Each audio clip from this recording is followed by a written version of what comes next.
જૂનાગઢ ગિરનાર પર્વત પર પ્લાસ્ટિકને લઈ થોડો સમય પહેલા જ જાગૃત નાગરિક દ્વારા હાઈકોર્ટમાં પીઆઈએલ દાખલ કરવામાં આવી હતી, જેને લઈ હાઈકોર્ટને ગિરનાર પર્વત પર થતા પ્રદૂષણ મામલે વહીવટીતંત્રને યોગ્ય નિરાકરણ લાવવા હુકમ કર્યો હતો। હાઈકોર્ટ દ્વારા પ્લાસ્ટિક મુદ્દે સમિતિની પણ રચના કરવામાં આવી હતી। 1.5 મહિના પહેલા વહીવટીતંત્ર દ્વારા ગિરનાર પરના વેપારીઓને પાણીના કેરબા આપવામાં આવ્યા હતા। આ કેરબામાંથી અહીં આવનાર પ્રવાસીઓને પાણી આપવાની વ્યવસ્થા કરવામાં આવી હતી। અહીં આવનાર પ્રવાસીઓને કેરબામાંથી 1 ગ્લાસના 10 રૂપિયા ચૂકવવા પડે છે, તે પોસાતું નથી। ત્યારે ગિરનાર પર્વત પર આવતા પ્રવાસીઓએ વહીવટીતંત્રની કામગીરી પર સવાલો ઉઠાવ્યા છે। જ્યાં સુધી પાણી મામલે કાયમી નિરાકરણ ન આવે ત્યાં સુધી તંત્ર દ્વારા વૈકલ્પિક વ્યવસ્થા ગોઠવી આપવામાં આવે તેવું ભાવિકોએ જણાવ્યું હતું। હું કિશોરભાઈ ગોહેલ જય અંબે રેસ્ટોરન્ટનો માલિક છું।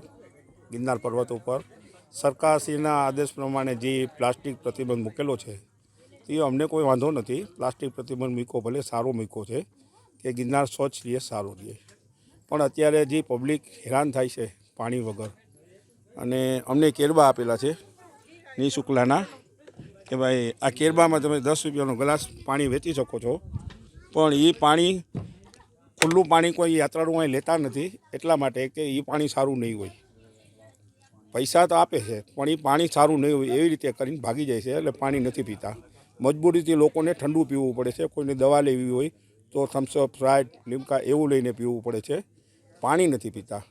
એટલે સરકારશ્રીને અમારી નમ્ર વિનંતી છે કે સાહેબ, માથે શિવરાત્રિનો મેળો આવે છે તો અમને પ્લાસ્ટિકની બોટલ વેચવા જ્યાં લગીને તમારે હમણાં મુખ્યમંત્રી સાહેબ આવ્યા હતા, આપણે તેને 25 કરોડની ગ્રાન્ટ પાસ કરી છે નર્મદા પાણીની, પણ જ્યાં લગીને એ પાણી ન આવે ત્યાં લગીને સાહેબ અહીંયા પબ્લિક હેરાન ન થાય એટલા માટે અમે સરકારશ્રીને અમારા વેપારી ભાઈઓ બધા મળીને એક વાત કરીએ છીએ કે જ્યાં લગીને નર્મદાનું પાણી ન આવે ત્યાં લગીને અમને પ્લાસ્ટિકની બોટલ વેચવા આપે, કાંઈ એવું કાંઈ અમને કોઈ પાણીનો બંદોબસ્ત કરી આપે। બસ એટલી જ અમારી નમ્ર વિનંતી છે। ભારત માતા કી જય। મારું નામ જયેશ કુમાર ગાંધી, હું ઝારખંડથી આવ્યો છું। અમે લોકો યાત્રા કરવા આવ્યા છે ગિરનાર। અહીંયા નીચેથી જ્યારે રોપવેમાં આવી છે ત્યારે પાણીની બોટલ લેવાની ચોખ્ખી ભાષામાં મનાઈ કરે છે। અમે લોકો એવું ઈચ્છીએ છીએ કે જ્યાં સુધી સરકાર અહીંયા હરકી પાણીની વ્યવસ્થા કરે, અને અહીંયા ઉપરમાં 10 રૂપિયા ગ્લાસ પાણી દેવામાં આવે છે, જે આમ પબ્લિક માટે બહુ પ્રોબ્લેમ છે, બહુ મોંઘું પડે એને।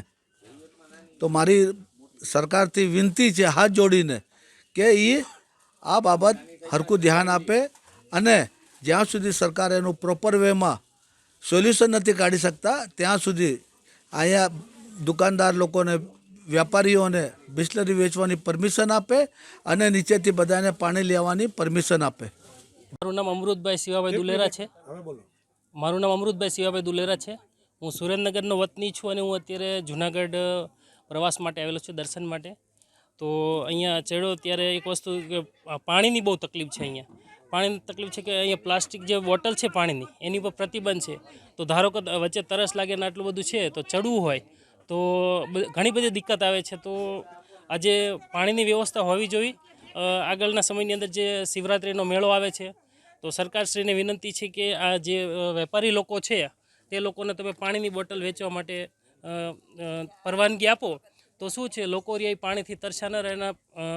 અહીંયા પાણી પીવું હોય તો તે પાણીના 10 રૂપિયાના ગ્લાસના 20 રૂપિયા આપવા પડે છે, બરાબર? તો આ બહુ દિક્કત છે। ધારો કે 5 વ્યક્તિ આવ્યા તો 100 રૂપિયા તો થયા નહીં 5 વ્યક્તિના। તો સાહેબ આ વસ્તુ ન થવું જોઈએ। તો એના માટે મારી નમ્ર વિનંતી છે કે જે પણ વેપારી છે એ લોકોને તમે પ્લાસ્ટિકની બોટલ વેચવા માટે પરવાનગી આપો, તે લોકો તેનું ખાસ ધ્યાન આપશે, બરાબર ને?